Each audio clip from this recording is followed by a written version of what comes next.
Oh, that horrified and alarmed me, but we'll get over that. Welcome, friends. It's good to see you. Thank you for tuning in to another edition of Love Wrestling Reacts right here on Love Wrestling. Spencer, joined by Parrish, joined by Mighty Joe for the Go Home show from Monday Night Raw on the road to WrestleMania Backlash. It's good to see you all, friends. Ed hopping in more music. Yeah, we know. Okay, we've got her figured out. We've crossed that bridge. We've ascended that platform. Okay, we've gotten there. We figured out the technical difficulties, and now that we have, I can turn to Mighty Joe at the bottom of your screen. Good to see you, man. You're not usually a guy who, like, you usually work night shift. It's nothing against professional wrestling, but you don't often get an opportunity to tune into Monday Night Raw. So I'm going to ask how you're doing, and then just give me your thoughts on Raw coming back after, I would have to guess, at least a few weeks because of the old shoot job, they say in the industry. Well, to peel the curtain back a little bit, that situation is changing for myself. So you'll be seeing more of me doing these kind of shows. And it's actually been a while since I sat down and watched Raw, and it's been a while since, well, I've never broke down an episode of Raw with you guys, so it's a lot of firsts. I feel like I'm kind of turning babyface from being a heel for a while. but that might change throughout the show here. That might change. Yeah, I was gonna say, like, that's maybe some foreshadowing towards the other side of things. Kim, it's really good to see you. Thank you for tuning in. Thank you again for continuing to tag me as Jay Walker continues his Canadian Championship reign. Ed, I agree. Raw was actually pretty good tonight. There were a couple of things that perhaps I wasn't a fan of, but a lot of that revolves around it's a bad way to put it, but like just the overall concepts, like really good matches tonight, but a lot of rematches. The last hour was pretty well exclusively rematches. That was a little frustrating, but all really good matches. But I'm sure we're going to break that down in a second. First, I got to ask my compatriot, my friend, sometimes my nemesis, as he will be this Sunday on the POS show. And I do have to say, your Love Wrestling Elite Champion, Parrish, how are you doing? You know what? I'm not going to talk about that. I'm not going to rub it in, but I am going to rub one thing in. Hey, Flames, suck it. You're out. You know what, though? You had to cheer for us, and we still told you to eat it. Well, and because you and I are in the same fantasy hockey league, like, Joe, I don't know if you're a big fantasy hockey guy at all, honestly. But yeah, how do you do? I lost in the finals, but what I was going to say, and full congrats to Kurt. I chirped a lot because, like, when you're in a hockey league with someone you've known for quite literally 25 years, you have to chirp. And I lost, and I'll take that. I can talk briefly on the hockey situation. It's weird with me because I used to be a lifelong hockey fan. I mean, I'm really going to date myself on this, but I used to have. Hold on, let me interject there. You used to be a lifelong hockey fan. I'll get there. Implies that you've died. I'll get there. Right. So as a the old man of the group here, I literally would watch Hockey Night in Canada. I had a unit. It was a cassette player combo with the AM FM radio, and it had a little white 4-inch black and white TV built into it. I used to watch Hockey Night on Canada on that, like, religiously, right? I was a big hockey fan. I grew up in Sault Ste. Marie, Ontario, being a Sioux Greyhounds fan. Loved hockey. Good job. Hey, the most recent we have one of those on the Oilers, by the way. The most recent time that the NHL went on strike, I lost big interest in professional hockey. Because, I mean, these players make a lot of money, and just my perception was at the time, and it might be misguided, admittedly, but it's like, really, like, you guys aren't satisfied with making millions upon millions of dollars playing, right? So that's just my perception. This is now, Parrish, the third stream in a row we've gotten a Titus O'Neil reference in, right? And not just a Titus the Real Deal O'Neil reference in, but like a specifically millions of dollars clips. Ed hopping in. My cousin used to show me clips of Don Cherry. Josh, I used to be a lifelong Spice Girls fan, but then I died. Unfortunate to hear. I'm glad you were able to get me your video content for today because I quite enjoyed it. So thank you for sending me that before, of course, you passed away. But we're not here to talk about Spice Girls. We're not here to talk about hockey, though we are going to sidetrack, I'm certain, as we tend to do here on the show. We're here. I do still love minor hockey. All right, completely fair, man. Like I quite literally am lucky enough to work in hockey and in junior hockey specifically, and there's nothing quite like it. There really isn't. Like it's the same way I quite like college basketball in that Yes. what's the best way to put it? It's just got like a different level of grit in some ways, shapes, and forms. Yeah. But that's again neither here nor there. We're at least here to advertise, or we have advertised, I should say, a Monday Night Raw recap. So let's at least start talking about Monday Night Raw. We So will Spencer. sidetrack here in a couple of seconds. But Parrish, before we do that, Ed, got to thank you again for subscribing. Continuing on that, it is appreciated as all heck. Excuse my language, but it is worth it to curse when good people like you are supporting. It's always appreciated both on that end and that you're like quite consistently in the chat. I don't think you've missed one since you came in on that raid a couple of weeks ago, and it is always, always appreciated. Kim, my favorite hockey team specifically is the Edmonton Oilers.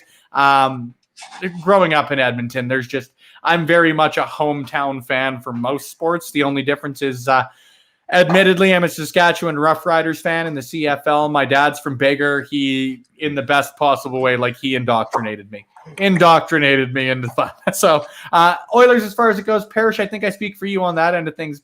Joe, are you going to stand are you going to go almost the independent hockey route on us and go with the Sioux Greyhounds? Dude, I mean, we had so many great players come through that town to be part of that, Yeah. and they had a very, very good run recently there, and I mean, it was fantastic. I mean, the local arena was packed again. It was really, really cool, and like I said, and then you had mentioned. We're getting off on like totally non-wrestling discussion, but I mean like college basketball as well, especially when it gets in to like March Madness, dude, like there's few things that are as good as like top-notch college. The only thing I don't like about March Madness is I quite literally can like schedule in throwing away money every year, single year. Kids play at such a high level. At college. It's incredible. And it can be said for football too at that level too. It's like there's just more motivation for them to play at a really high level too. So completely agree. And Josh, you put it great. I know nothing about hockey. I think I'm lucky enough to, but everything about Monday Night Raw, which of course this evening was kicked off with a 6-woman tag team match. It was great in the aspect of that. Josh, I know that you can speak to this as well, in that they gave this match a couple of segments. Yeah. They gave it time. I thought it was a solid match in and of itself, but the thing that I appreciated more is, like, again, Josh, you can speak it better than I can, but the fact that they have over the last little bit, probably about the last couple of months or so, really just cut back on the time and not on the quality, like even the specific Ruby Riott Carmella match last week that was like literally 3.5 minutes. It was still solid for what it was, but it's still only 3.5 minutes. So I'm excited that they got this opening slot, and I do appreciate where they're going with Alexa Bliss. I'm happy that they're finally starting to bring her into the real world, I guess, for lack of a better way to put it, and not in the great reality show sense of the phrase, but like in the professional wrestling sense of the phrase. I don't know who she's going after. Last week, she and Lily, I should say, seemed to target Sonya Deville in the backstage area during that promo. Yeah, like you guys alluded to, Charlotte was the one who sort of was the bearer of the brunt of her. She was targeted, I suppose, is the best way to put it. I was trying to find an eloquent way to put it, but shit, I just can't. It was certainly intriguing, is the best way for me to put it. Parrish, I'd be interested to get your thoughts. I think this is more. Bliss might not actually have someone specific right now. I think it's just kind of putting everyone on notice and trying to play mind games with everyone at this point. And then when the dust kind of settles after the pay-per-view, you might actually see somebody like a specific target. I would love to see Asuka, to be honest. And the reason why is I think Asuka, I think we all know, is probably not winning this Sunday. So she needs something to kind of go into. And I think with her past in Japan, like having that kind of like dark persona, kind of like she can kind of go back into that a little bit. And I think it would be a really good, fresh match if we go Alexa Bliss and Asuka, because we haven't really seen a feud between those two necessarily. We've seen the tag title kind of with Kairi Sane and Nikki, but we haven't really seen Asuka and Alexa's, and I think that'd be fresh. Yeah, the only times we've really seen it are when Alexa was really starting into this transition. Like you saw the couple times where quite literally, and I know a lot of people made fun of it, rightfully so at points, but where Asuka quite literally got scared of Alexa Bliss when she started aligning with the Fiend. So that could be a really cool way to even just tie her back in. As almost like, we've got to run in. We've got to run in. It is Joshua. For 1 second. Is Joshua. It is okay. I might have to click through a couple of times here. So, Joe, I'm going to let you carry on the conversation as I figure this out. What did you like about Alexa Bliss and her doings tonight? That was no, like I said, I'm going to have to click through here. All right. I'm figuring things. I'm not even going to try, Parrish. You can hug below. There we go. I'm going to hug. I'm going to do the Hulk Hogan hug. So believe it or not, I actually don't completely hate a match involving Nia Jax here. It's very, very unusual. Typically, when she's in a match, I just really don't care. But it was really cool to see because, again, I've been away from the Raw product for a while now. It was actually nice to see Dana Brooke kind of doing some stuff again. I'm glad that she's still with the company. I will say with the match itself, I like the stuff with Bliss. I think she's doing a really good job teasing, but not giving it away what she's got in mind. That 100%. Finish to the match was like really awkward as hell, though. Like something happened to Shayna. It came quick, and she like she did a really bad job selling what was going on with her legs or her knee or whatever happened there. And then the end of the match came. Like it was a really awkward. The match itself, I thought they did good, but that ending was like. I sat there going, I don't understand what happened there. It seemed like it came a little quick. Josh, you're going to answer a fan question on the big screen. Good to see you, friend. How do you do a run-in on this show? Just like that. Just like exactly what I did. I haven't even got my computer on. Look, I'm standing by my fridge. I have iCarly stickers on here, which let's not get into that. But so what am I talking about? How do I do a run-in? I just did it. You get a link and here you are. Okay, back to you, Spencer. There we go. Like on the news reporter there. Yeah. I very much appreciate you being here, friend, especially when we're talking about what was, again, a very solid edition of Monday Night Raw. Like you said, Alexa Bliss pins with a knee strike. And then, Alexa just sort of laughs her way through the end of it, which, like, it's going to sound like a weird way to put it, but, like, it could be a very silly way to close a segment most of the time when, like, it's literally just laughing to close it out. But, like, she plays it off well. Like, there's a very fine line between creepy and kooky, and she played creepy very, very well there, would be the best way that I could put it. Later in the night, just to continue along the women's wrestling theme of things, we got Asuka versus Rhea Ripley. Asuka pulling double duty on the evening for some reason. As far as their matches go, this being the third of them, I'm not a fan of repeated matches. It's something that I think is a consistent gripe throughout the evening. Great matches, but repeated matches. But of the three matches that these two have had, I think this was quite easily their best. Josh, now I'll give you an opportunity to talk about something other than the science of appearing on screen. It's weird. So Rhea and Asuka are both two very, very talented people, just two very talented in-ring people, but sometimes people just don't click, and that's fine. Yeah. Yes, it was probably their best of their three, but their first two were not. Like their WrestleMania match, I'm just going to call a spade a spade. I personally wasn't a fan. It wasn't great. Their second match on Raw was probably worse.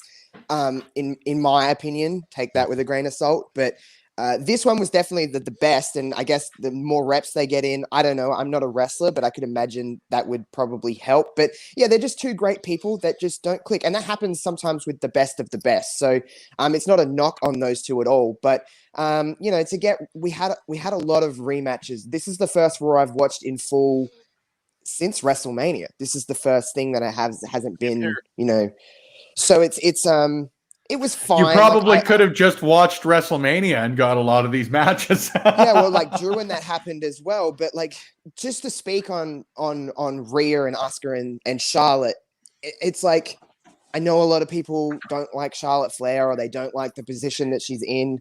Everyone knows me at this stage. They know I'm a fan of Charlotte Flair. I like Charlotte. I like that her character is just basically what everyone hates about her now. And it's like, well, okay, yeah, I'm going to play on that. I appreciate that kind of stuff, especially since the internet is such a minority of everyone that watches wrestling. They're just loud. But it's just, I like Charlotte in this, and I'm glad Charlotte's in there, because I don't know if I could personally get that invested into something if it was just Rhea and Asuka again. I don't know where we go beyond Backlash, but you know, I think Charlotte's presence, I think it's probably going to be more so Charlotte winning and then going on. But I hope we get a little bit of a mix-up, because I think out of all of the women's divisions throughout WWE or wherever, Raw is probably the most stale, and it probably needs the most help, and it just needs some fresh talent. And I'm not talking about like people from NXT coming in or anything like that. I know that we probably won't get a draft till October, because that's just how things go.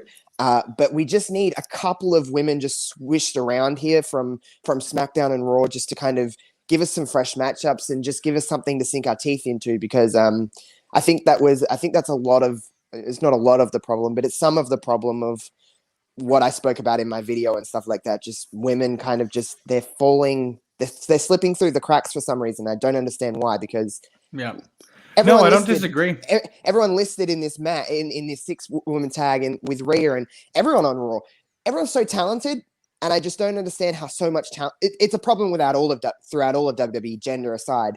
There's so much talent, and we've never had a more talented roster than literally right now. And things are just slipping through the cracks, and it's just messy. It's just messy, and it's getting a little lazy. And I don't mean to sound negative or anything like that, but there's certain aspects. Hey, there's certain aspects that I like, and there's certain aspects that I dislike, but I watch everything, I take it in as I'm seeing it, and it's just getting a little messy, it's getting convoluted, and it's not making a lot of coherent sense, and I just want it to make sense, because everyone knows me, I'm a WWE stan, I'm a mark for WWE, so I want it to be the best it can possibly be.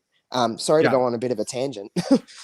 That is completely fine. That is what the run-in is for. Ralve, thank you for the cheer. It is appreciated. If you guys are tuned in on Twitch tonight, feel more than free to throw those our way, and feel more than free not to. You guys supporting, tuning in when there are tons of professional wrestling podcasts, videos, I'm going to head out though, because I got to go do some things. Sorry to pop in, but I it's okay. Josh, watch my video, everyone. Don't ever apologize. All right. See you, friends. See you, buddy. All right. Well, see you later. That line was completely improvised, by the way. There's a fun fact for you. He just quite literally ran into those people outside of the 7-Eleven. So is that one. Just to pick up on where Josh left off there, and Joe Parrish, I guess if one of you guys wants to pick up from here, I'm not going to pick on anybody. There's something missing from Asuka and Rhea, very little in-ring chemistry. I would agree based on their first two. I think that, like Josh said, and I think Parrish can probably speak best to this as the actual wrestler here. The reps obviously would increase their chemistry, for lack of a better way to put it, but like, there are people who have had more natural chemistry, in my opinion, as a fan only. Somebody want to pick up on that? Just to reiterate a bit of what Josh was saying, like sometimes you get great chemistry between people, absolutely fantastic. Sometimes you just don't. Plain and simple, you just don't. Whether it's just conflicting personalities or styles or what have you, just sometimes people just don't gel. And I think maybe these two can get there, but we'll see. Yeah. Parrish. Well, I mean, there's a line where if you don't want to say anything bad about the match, you can just say, of all the matches between Rhea and Asuka, this one was the most recent. But with that being said, like, I see a little bit of a similar trend in Charlotte and Rhea in the sense that they are just larger people than 9 times out of the 10 opponents that they have.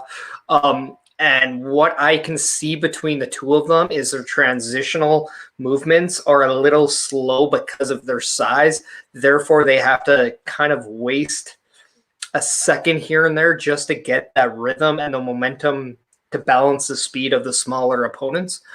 So it's, to me, I think Charlotte does a better job of it because of her experience. Rhea is still really green, really young. She hasn't had that experience yet. So I think the more reps she has with smaller talents, because she has shown there are a few that she does mesh really well with. And I think Asuka is one of those talents where the issue, I think, lies in you if you can't have a good match with her. There are adjustments that I think Rhea has to make because it's not very often you have a bad match with Asuka. So right now I do think Rhea kind of has to take that as a learning lesson of seeing, okay, what can I adapt my style to help improve these kind of scenarios? Because I don't think this is going to be the last time these two have a match, but she has to improve from the last time. Parrish, I would all but guarantee that this won't be their last match. Yeah. If anything, over the last little bit has been any indication. Again, it's no complaint about the talents involved. It's not even a complaint about any really of the matches tonight that were rematches. But it is a bit frustrating when it quite literally is the same match week after week after week. However, one thing that was very different and very, very smiled upon by this here gentleman, Jinder is unhindered once again. Yes, the Maharaja, Calgary's finest, the most recent Calgarian to win the WWE Championship, former PWA and RCW talent. Jinder Mahal is back in the WWE, and if you can't tell, Spence is excited about it. Obviously, crushing the legendary Jeff Hardy is only the powerful and well-endowed Jinder Mahal can possibly do.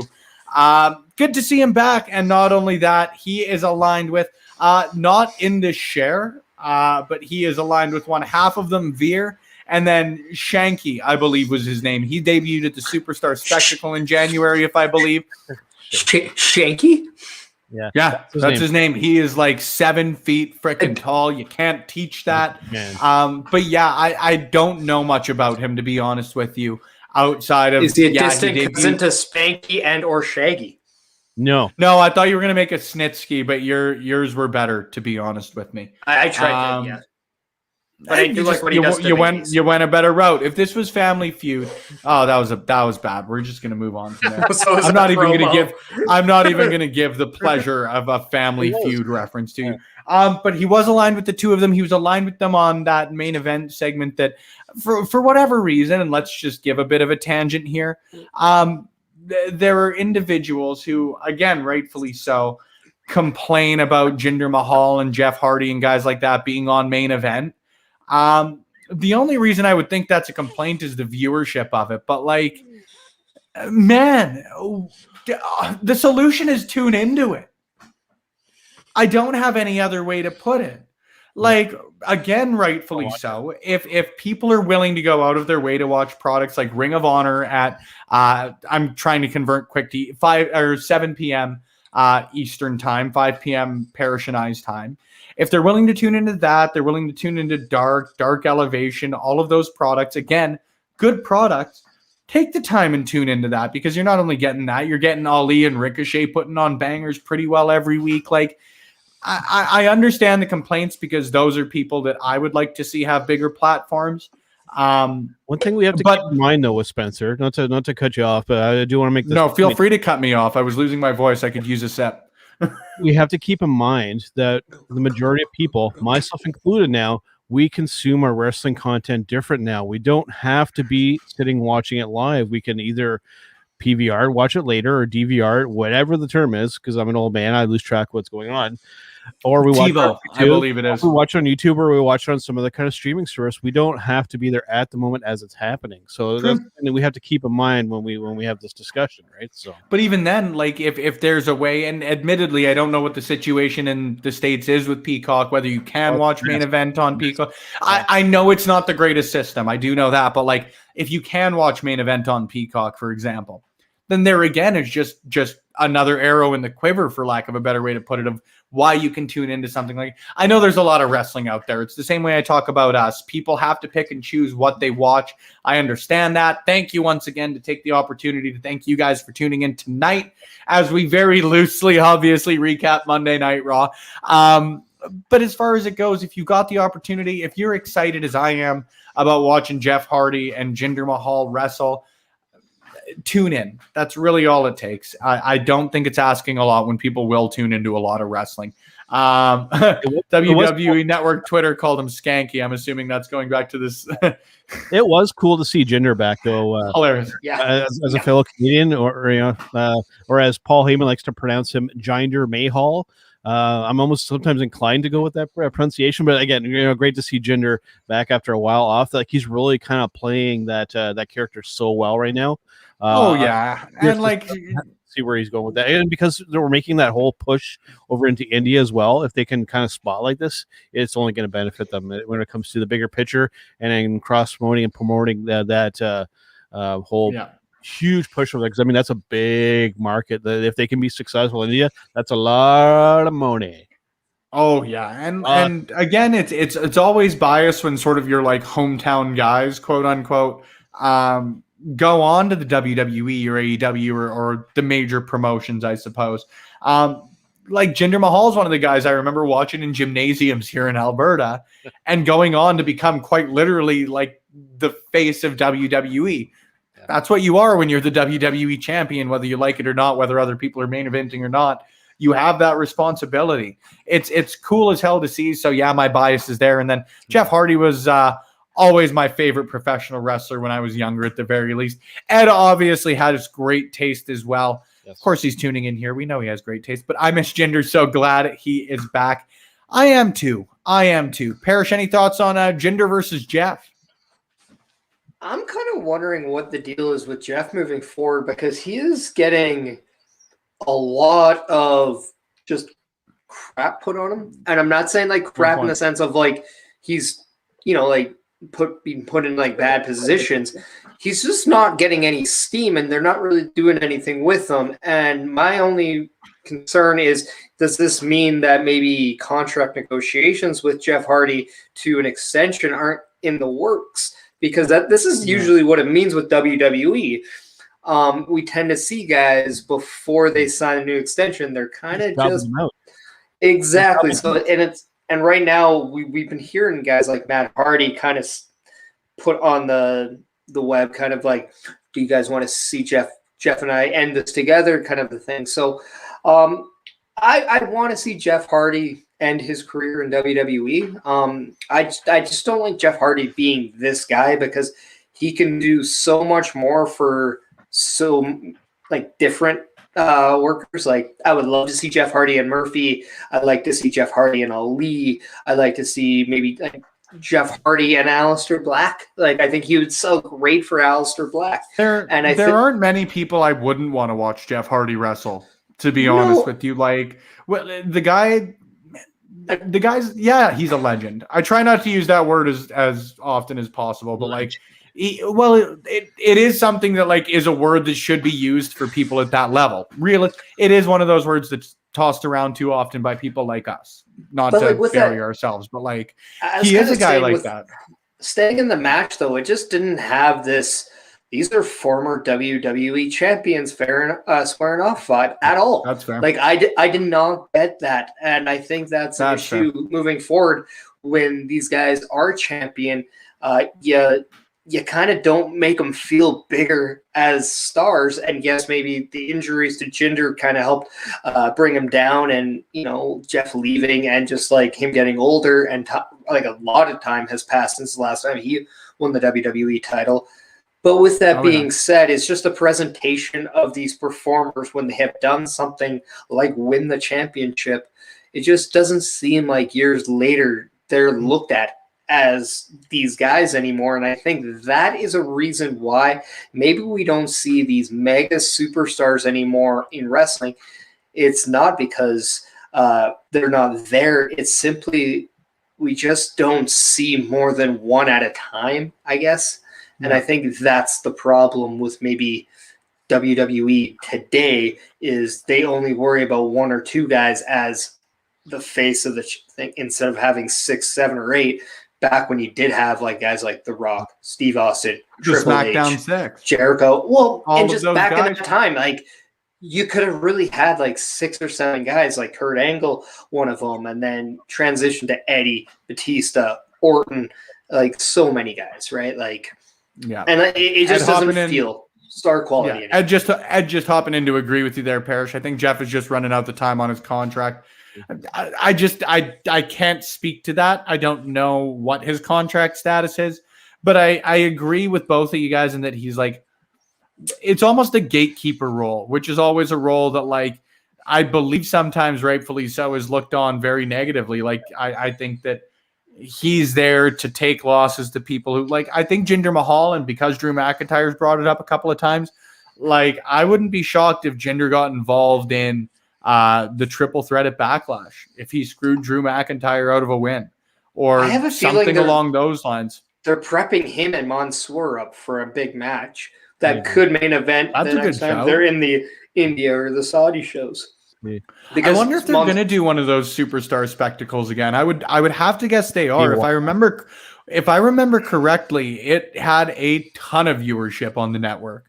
So I don't know how stuff like that again would change with Peacock or any of that sort of crap. I really, to be honest, as much as I don't have to, or as much as I don't want to. Yeah, that makes sense. Yeah. Well, no, I pay attention to the TV ratings and all of that sort of stuff only as much as I have to. That makes more sense for the point I was trying to illustrate. I am going to take a second here, and Joe, I'll let you get your point out. The final word on that matchup. But I'm going to take the second to transition there off the point that Parrish made that, you know, you didn't even really have an idea that these guys were WWE champions. It almost feels like sometimes they're just facts for commentators to spout off. However, one fact that was spouted off tonight about an announcer was Sheamus calling out Verk, who says he is out of his depth on commentary, which was about the funniest thing I've ever heard. I have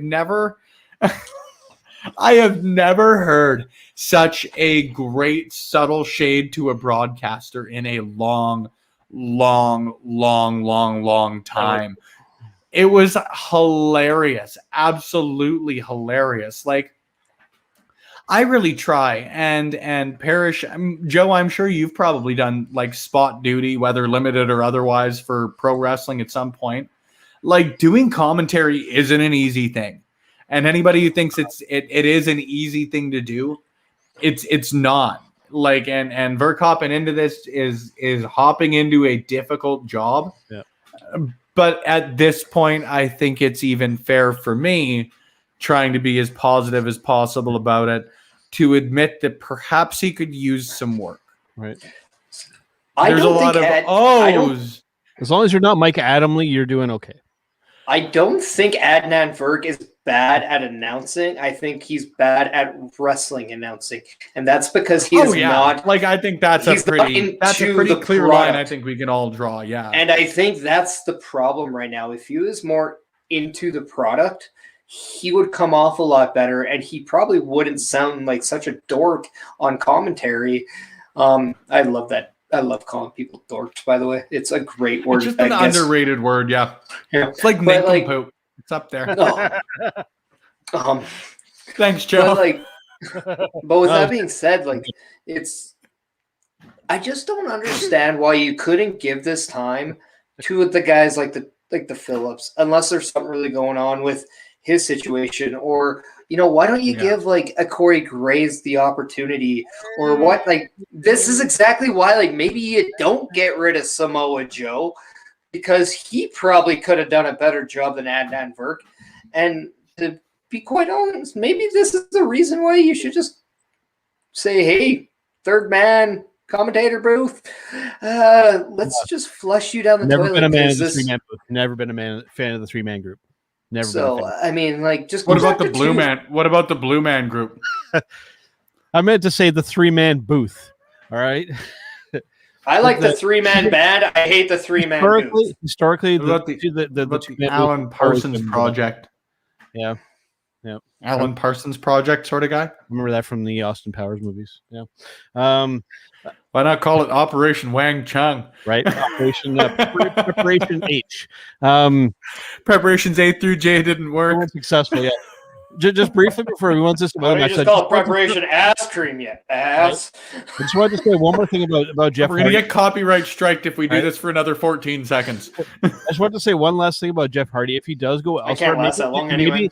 Maybe this is just the greedy New Japan fan in me, but I would want to, like, my dream matchup for Jeff before he retires is him versus Hiromu Takahashi. Didn't he have a pretty tough time at a Wrestle Kingdom? Wasn't it Wrestle Kingdom 11 that Hardy was on? I'd have a rough time in TNA, but no, I'm almost positive, and it's gonna sound silly, but I feel like I was going through like one of those 5 matches you saw happen that were worse than something like that. I don't know, one of those top 5 lists. I'm almost positive. If somebody can fact check me on that one, Ed, you're reliable on that end. You're also reliable for a great comment like this: 3-man band is better than 3-man group, better than Blue Man Group. I have never seen the Blue Man Group. My only point of reference, to be quite honest with you, is Tobias Funke on Arrested Development. And if that's my only exposure to the Blue Man Group, I'm satisfied. Moving on from there, because this is almost like, well, no, this is the easiest part, but also the quickest part to talk about is the great matches. There were a couple of them tonight. Unfortunately, one of them was marred by a pretty unfortunate finish. And of course, like, best wishes here to Humberto Carrillo, because that looked really bad.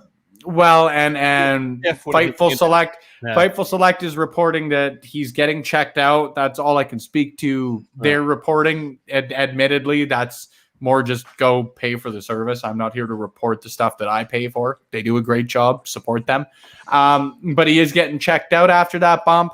Hopefully he's doing okay, because obviously the finish was rushed after that, whether he's injured severely or not. Obviously, we hope on one end of things. But prior to that, it was solid. Like, Sheamus for me, match-wise. And he's another guy that I think a lot of people are going to look. When you say Sheamus is a Hall of Famer, people give you a bit of an odd look until you start to run through the shit that guy's done in his career. And right now might be the run, like, in ring, in my opinion, of his career. The guy's so good. So good right now. Putting the U.S. title on him, great idea. And Carrillo looked great tonight up until, obviously, the unfortunate circumstances of the end. So I'll touch on that. The other one that I had to touch on is Shelton and Cedric. Another great match. Surprised that Shelton Benjamin won it. I wonder if we're going to get that one announced for Backlash, that I guess is set up to give Cedric the big win. But obviously nothing announced as of tonight, at least as of the point we started the stream. And I am too bad at multitasking to look up if it has been announced since Raw ended. So again, feel more than free to fact check us. Ed, as you have done a huge favor for us, Sheamus has had a huge rebirth recently. 100%. There we are. Hardy versus Naito at Wrestle Kingdom 5. It has happened. And Ed, I'm sure if you're pulling it up, you'll also agree in the fact that it potentially did not live up to expectations, for lack of a better way to put it. Those are quite literally my only thoughts on those matches, though. I quite enjoyed them. Surprising result in one, unfortunate result in the other because of a very unfortunate circumstance. And, of course, all the best to Humberto Carrillo. Joe, look like you got a couple of points there, friend. And Parrish, you look like you got a couple of texts, so I know who I'm swinging to. No, I was checking to see WWE.com if they haven't announced anything. Honestly, Parrish, I honestly, man, look, like, I'll even just get sometimes I'm just looking for a slightly clever transition. So I was trying to help.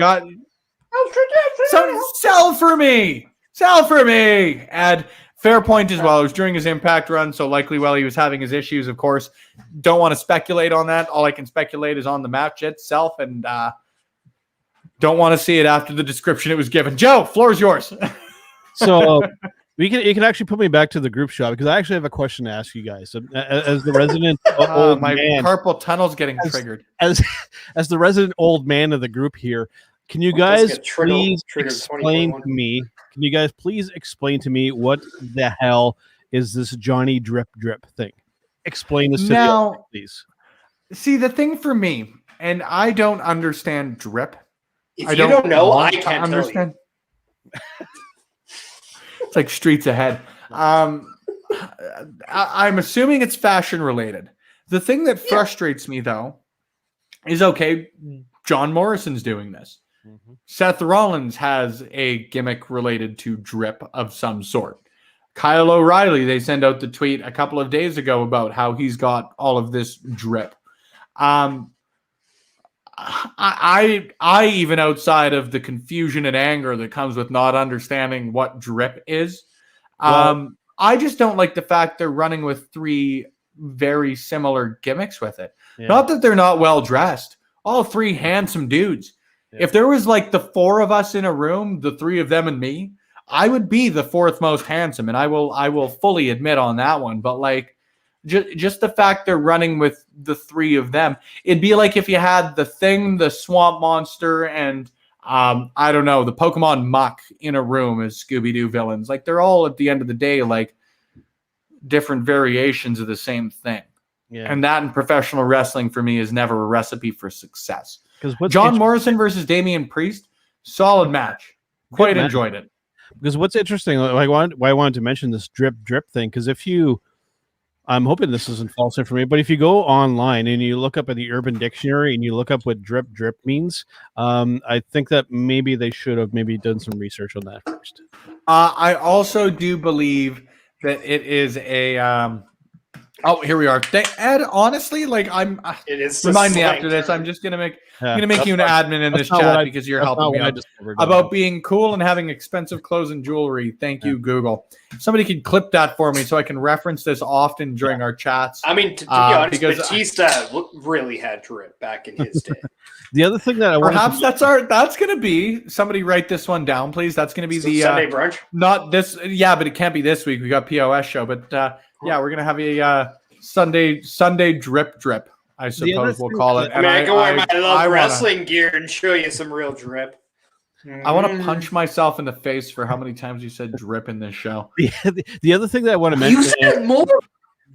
No, and that's why I never said I wanted to punch either of you guys. Oh, okay. Well, I mean, you did say that directly after I spoke, so it was kind of hard not to take it that way. So the other thing that I wanted to hit on, and thankfully Josh is still in our chat. You know what, Josh? Honestly, like if you're still in the chat, please just clip like that entire segment if you can, because again, old man, punch me, Spencer. If his fridge was leaking, would it have drip? Oh no, I'm thinking of the Chris Brown song. Why? Kiss. Talk about something that's punched out, right?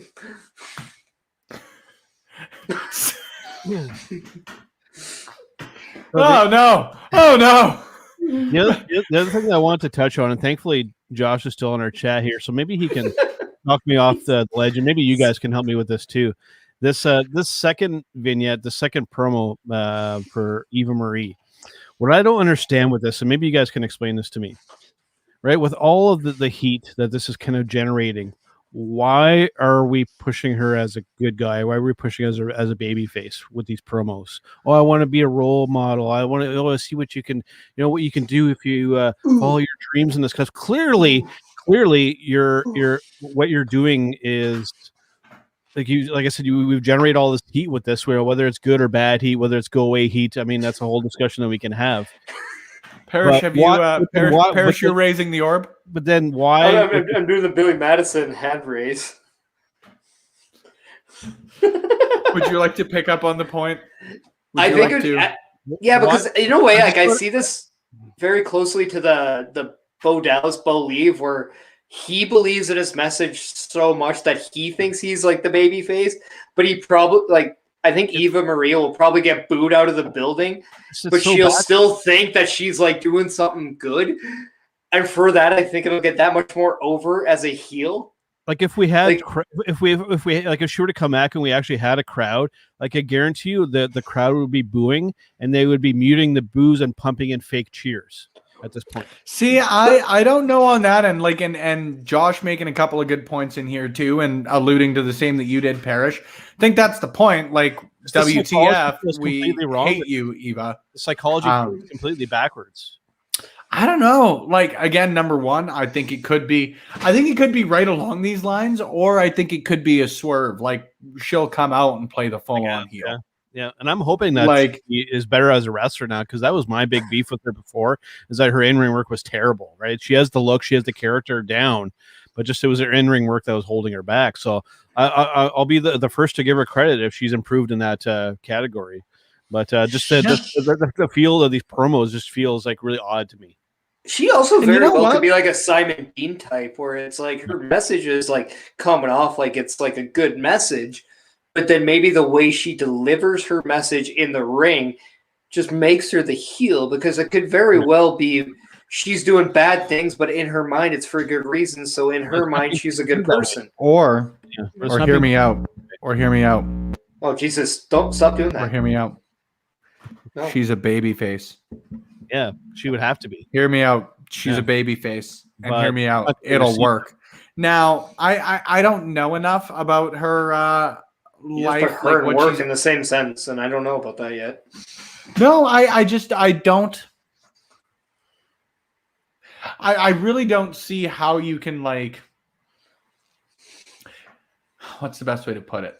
Like, how you can really transition it is the thing. Like, I see how you can play this as the heel when you get to the ring. Like, but if you're playing these vignettes, that's the issue again, Joe, like where I do buy into your theory, and like, I just don't see how they make that transition. Is she going to come out when you have the opportunity to be in front of fans and have that, like, almost, hey, I'm here to be a role model. Yeah. F you, like that sort of heel turn promo. I don't know. Like, that's where I'm sort of having sort of the mental disconnect, I suppose. Ed with a great point as well. Is there a chance she comes back as a valet who occasionally wrestles to keep her protected? There could be that too. I wouldn't have an issue on that end. Who would she valet, there's a lot of like. There's the speculation she's dating that Parker Boudreaux, that next coming of Brock Lesnar, right? But the issue there, and I can only speculate, but Twitter.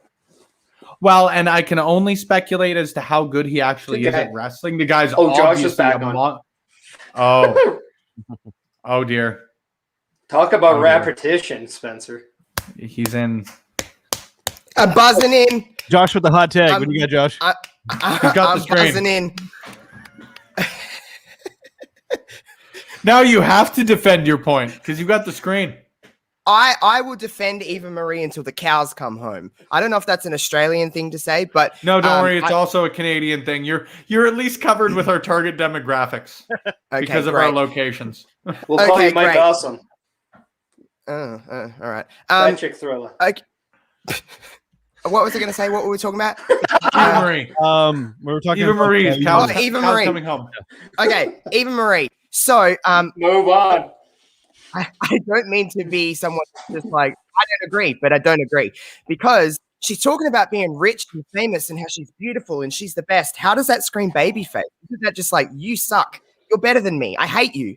That's how I see it, but I love Eva Marie. But like, if she wouldn't have used the word role model, then I would be feeling completely different. But Britt Baker does the same thing, and she's awful. Hey, she's is that coming across super role model? Bailey and Britt Baker, like both two people who have used the role model gimmick, quote unquote, like they're both very over the top and obnoxious and very pointed in their delivery with it. Whereas, like, and if I'm getting worked here, hell yeah, good on you, Eva, because that's some killer pro wrestling. The tone in her voice wasn't heelish whatsoever. That's where I'm at. I think it was. I thought it was. Yep. Because like she's saying, we'll see. I don't know.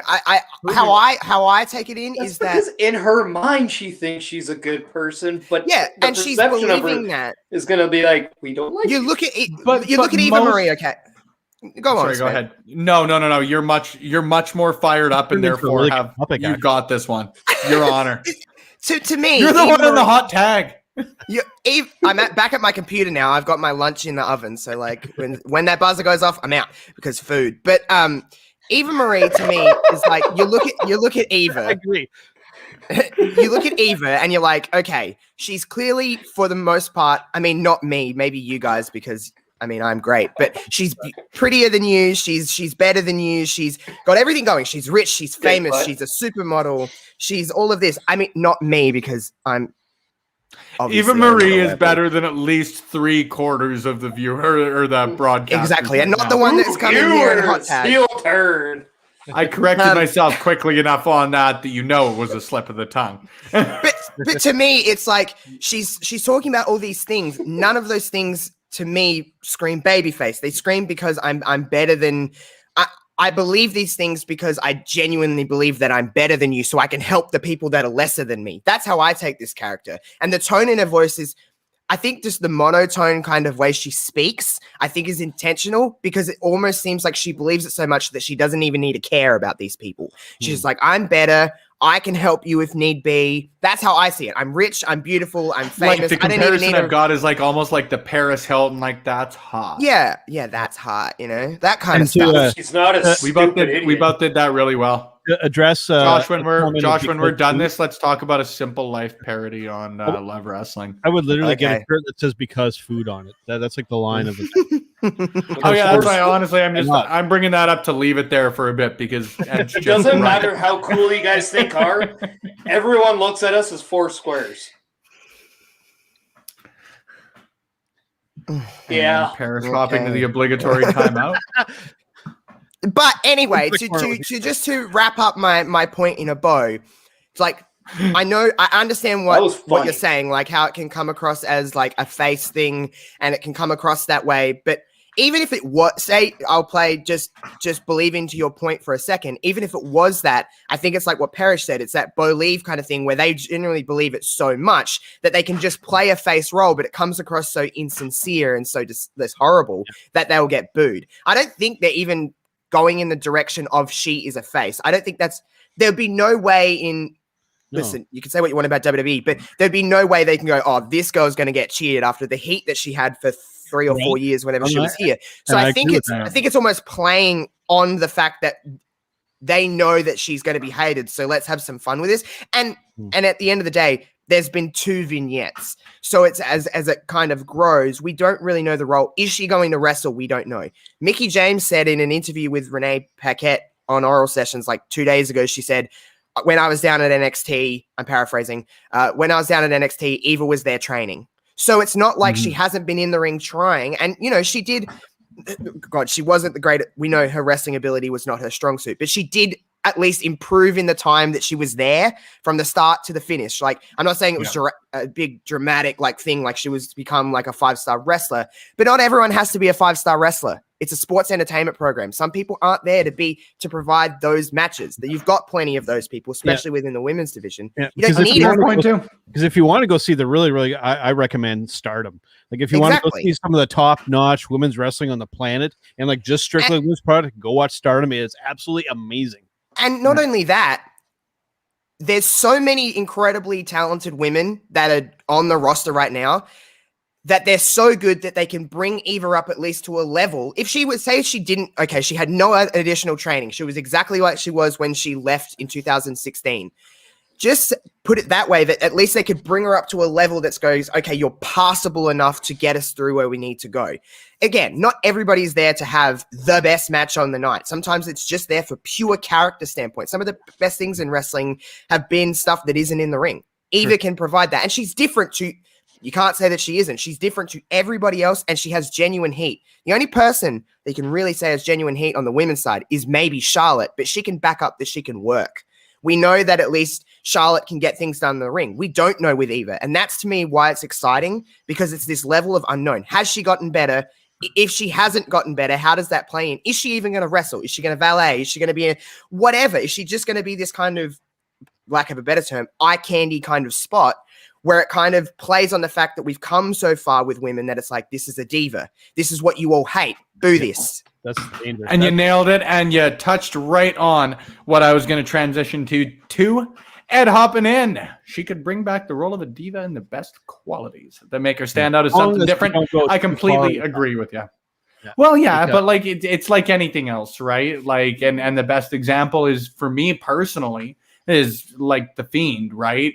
you guys know how much I love my supernatural in pro wrestling, and how I've also thought that something like that has gone too far at points, right? You got to walk that line with everything in pro wrestling. And if that's going to be my caveat for all of it, then I'm going to be a sad person. The best justification that I can give for Eva Marie being back in WWE is we've only got 5 minutes left to recap 3 more segments because we took 15 minutes talking about her here on our Monday Night Raw recap. Well, it is a good discussion. And at the end of the day, whether you love her, whether you hate her, and I know it's such a cliche line, it's been beaten to death by WWE and AEW and ROH and all of them. But if people are talking about it, whether they love it, whether they hate it, that's what it's all about. It's all about the linear eyeballs, said Nick Khan. And I'm not a guy to doubt guys making millions of dollars a year usually. The couple of things that we got to touch on. Number one, another personal highlight for me of the night. RK Bro in the New Day segment right off the second segment of the evening. The fact that Kofi Kingston specifically went out of his way to point out in this segment, yes, because a little known fact is that every WWE tag team has to register with WWE head office, just as a throwaway line that absolutely killed me. Like, I couldn't make notes for the rest of this because I laughed so freaking hard at it. It was outstanding because, again, like, just playing off the common complaints of, let's just, idiots like us who sit and complain about stuff in WWE. Again, whether our complaints are rightful or not, Kofi Kingston pointing that out because he knows that is a common complaint is again, always something that's going to get a pop out of me, cheap or otherwise. That's all I had on that segment, though. Like I said, good laugh out of me. MVP tried to talk some business with Braun Strowman. Braun Strowman looked like he talked business throughout the main event. He didn't. Shocker. Main event was ruined. Everything was ruined. This was another rematch, you guys. If you want to watch it, you can go to the WWE Network tonight. Ron you probably can watch got WrestleMania confused by 37. the Places I Pooped app and then forgot about business. You say the poop deck? You say the poop Well, no, because he has an app on his phone of like places I pooped. Right. Well, like that's an actual app that existed when I was in high school. It was right up there with like the apps that would let you pretend to drink a beer. That's what apps used to be. I remember that. And the lighter. Right? You remember the lighter? Yeah, the Zippo lighters. Oh my god, how terrible did phones used to be?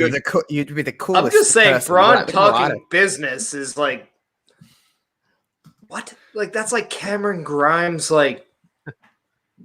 Cameron Grimes, what? Finish that sentence. I was going to say the same thing, Josh, it's but like we're going to hold you to that. It's being accepted by DiBiase as a real merchant. Like, it just doesn't seem to make sense. I think you tried to recover on that one. I think you were going to make. Yeah, you didn't think I could, though. You didn't think I could, and I did. No, I think we're going to split the difference of disappointment on. Well, you know what? Who can't split the difference? Braun Strowman, because he's bad at fucking business. All right, at least you tied it back. I appreciate that. Thank you. That's right. Thank you for doing part of my job. No, we forgot about what I did before. And then we had another tag team match involving the previously mentioned 2 tag teams, Styles, Omos, Elias, and the other guy. The forgotten son that should have got fired. Riddle hitting Orton's pose, hilarious.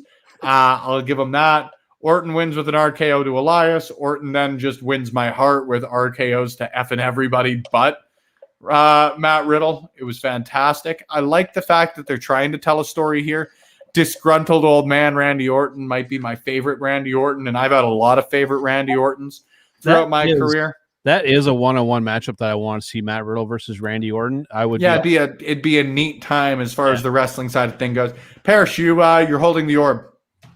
Yeah, I would love a segment where Matt Riddle is asking Randy Orton if for once he could hit the RKO in a match, and then Randy just saying no, and then in a random match, maybe it's for the tag titles, he's like, okay, do it, and he goes to do it, and then it's just the funniest thing.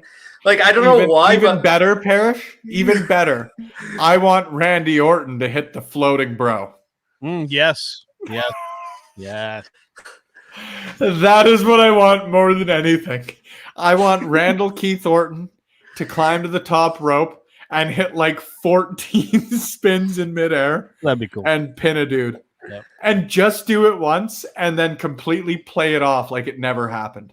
But like, imagine a segment where Matt Riddle is literally going up to Randy Orton and be like, "Hey, bro, do you think it'd be possible if I could do the RKO tonight?" And he's like, "Shut up, no." Josh, pitch on the merch costs, and we'll get those in. That's I would fantastic. buy that shirt. I would buy that shirt. I mean, I would too. Yeah. Help me with the cost. Help me with the shipping. Help me with the shipping costs. We'll figure it out from there. Ed will send you a complimentary shirt if they get figured out. The only other thing that I had a note on, so anybody, if I missed anything in this pseudo Raw recap, I suppose, tonight, Angel Garza and Drew Gulak look to be feuding, which is neat because you know what? I am totally cool with attempting to build a quote-unquote lower card story. That is one of the things that I think that people... When we pine for the Attitude Era, like there were shitty stories. There were a lot of really bad parts of the Attitude Era. There were a lot of parts of the Attitude Era that I think people glamorized that maybe shouldn't be for some things. But one thing that I do think could be taken from that era of pro wrestling is everything, at least by my memory, had a storyline around it. You know, whether it was a 3-minute match or not, it had a story behind why that match was happening. There was a pre-match promo. They bumped like they had something. There's always a purpose or some substance there, right? Okay, you can make all the jokes you want about this, me talking about this of all people, but why did he shove that up his bum? The rose? Why did he shove what the hell? Why did he put it up his bum? Because that's like a phrase like in fighting, like I'm gonna shove it up your ass, right? And so he literally did it. I'm going to kick a rose. But that's what makes it kind of funny because he actually literally did it. Like nobody actually literally does shove anything up their ass when it comes to fighting. I think the worst part of it is that like a rose would have thorns on it, ostensibly. But I'm not going to go there, but anything only if somebody could use that and then play with the old Raw intro, like a thorn in your side, it'd be really funny. Just say it. Or like a thorn in, like, yeah. But like I said, anything involving Drew Gulak, I'm happy because I've always been a fan of Drew Gulak. So. Everybody, frankly, should be a fan of Drew Gulak. Excellent person, excellent pro wrestler. Sorry, I was trying to click through on a couple of things, and you could very obviously tell these are what we call the technical times here in the industry. Parrish, I'm going to turn to you first. How many bags of popcorn do you give tonight's edition of Monday Night Raw? Out of 5. 5 is our bag of popcorn scale.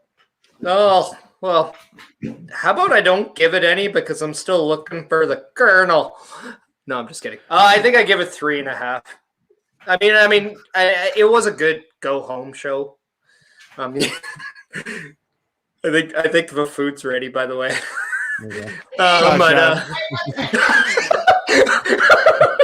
Josh, we're waiting on you to tell us how many bags of popcorn you believe tonight's edition of Monday Night Raw. Okay, here I am. Sorry, my meat pies were ready. What, you did bring any for us? No, I'm not sharing because food. See, I did my bit. I have a bit. I can do a bit now. Well played. What was the question? I was focusing on food. How many bags of popcorn would you give Monday Night Raw tonight? Ed hopping in with the 3 to 3.5. Out of 5? Is it out of 5? Out of 5. I don't know. It was fine. Probably like 2.5. I mean, I wouldn't finish the bag the second time. It was fine though. Like there was nothing horrid. Like it's been better. It's sad to say this, but it's been better than when I watched it a few weeks back. Like I was like, whoa, that was horrid. Yeah. But it's not horrid. So all right. Fair point. 3 out of 5, but it needs butter. Mighty Joseph. For myself, I'm going to go kind of somewhat in the Scott Steiner math-ish kind of direction, and I will give it 3 7/16. Oh, I'm kind of mad at you. Okay. Like honestly, I'm 3 7/16. That's for myself. Well, what are you going to do about it, Spencer? This is what happens when you can't go to movie theaters for a year, is you completely forget how to order a bag of popcorn. You can order food from the theater, though. Yeah, I often forget that, but when I don't forget that, it's a great time for me. 33. There you go. Huge pop. Well done. 33 and a third bags of popcorn. Yeah. I'd go 4. I enjoyed it. The only real complaint I had about Raw tonight was that I was frustrated about how many of the matches tonight were repeat matches, but they were all solid matches. I think that most of the storyline or most of the matches tonight led to some sort of storyline. Really liked the Alexa Bliss stuff tonight. Really liked a couple of the matches, as I mentioned earlier. Sorry, I'm struggling a bit here as I try and click. Yeah, 4 bags tonight. 4-bagger tonight. We're going with it. Stop repeating matches. We'll get to 5.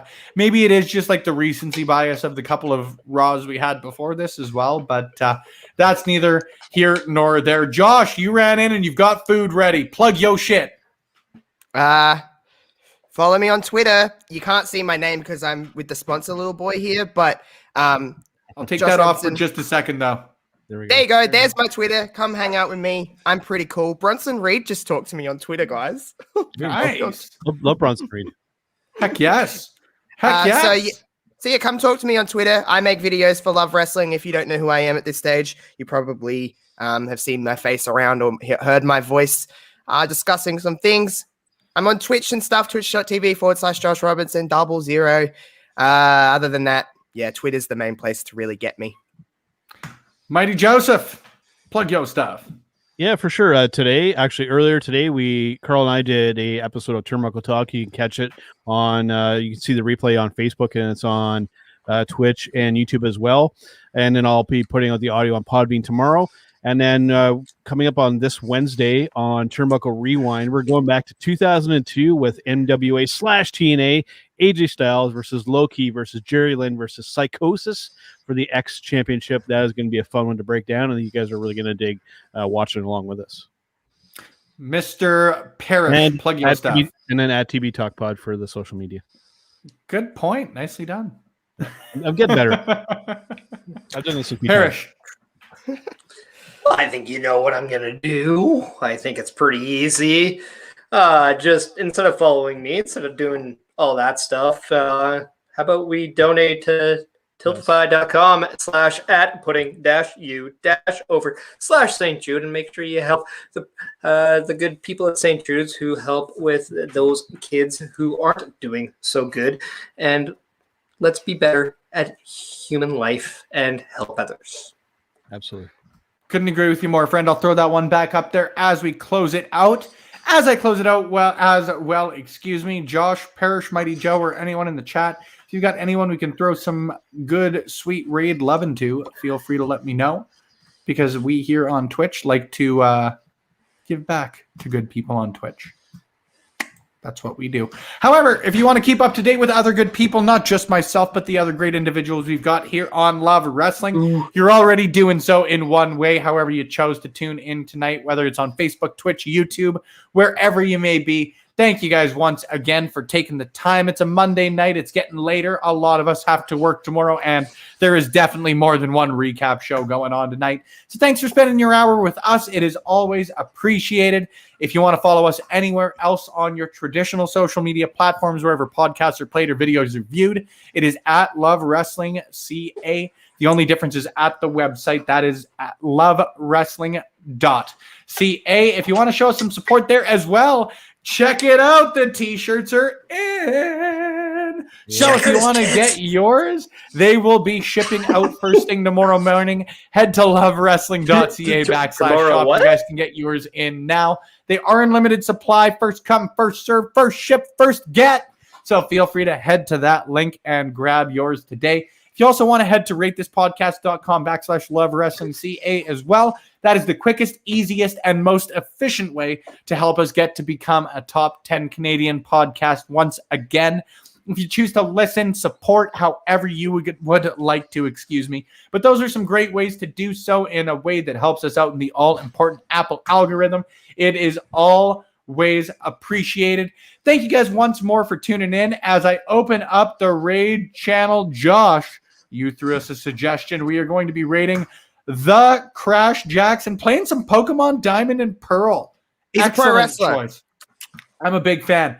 Big fan. We are going to go say hello. Unfortunately, if you guys are tuning in on YouTube or Facebook Live, we are going to be saying goodbye. However, before we do that, we want to give a quick shout once again as I close our banner out to our sponsors at RK Athletics. Of course, if you want to check them out on social media, it is at RK Athletics 1. They're able to help you out whether you're in Edmonton or otherwise. If you are in the otherwise side of things, check him out on social media. He'll be able to help you out with some online personal training. In Edmonton, there are still ways that you're able to check out personal training in a one-on-one setting.